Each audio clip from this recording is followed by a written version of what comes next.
The creek that I'm fishing today is actually called Pigeon Creek. It's here in southern Indiana. It connects right into the Ohio River. It's a great place to fish, but it is a little challenging sometimes. I really only ever fish this place if it's all the way flooded out or if it's all the way down at pool. In this case, the water's at the lowest it can be, and the water's about as clear as it's going to get. The way I usually target this place is I will set up 2 rods with bait, usually worms, occasionally cut bait if I have it, and then on my other rod I will throw lures. To be honest, in little creeks like this that don't hold a whole lot of big fish when the water's low, your best bet is usually small lipless crankbaits, or little spinner baits and little rooster tails. Really the most important thing you have to do when you're fishing a low water creek is to find the best spots to fish. This creek has a decent number of deeper holes, but a lot of them don't actually hold a whole lot of fish. The reason I picked this one is it was right after the stretch of a long deep pocket that went through rapids, had this pocket, and then went very, very shallow.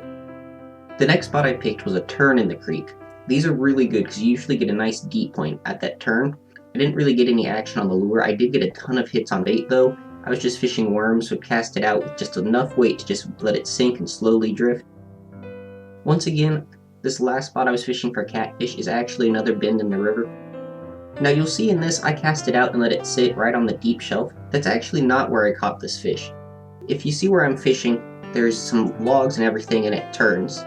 What I was doing is actually casting up current and then hopping the weight down. Doing this actually got way more hits than doing a static cut bait.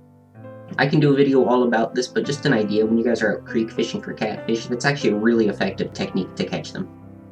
One of the really fun things about creek fishing this time of year is that you can get away with using an ultralight without having to worry about the fish actually spooling you. 3 of the fish I caught in this video were actually on my ultralight setup.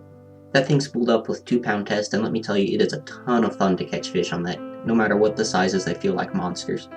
I hope you guys enjoyed. I love creek fishing. This is my favorite time of year for it. So good luck and tight lines, guys.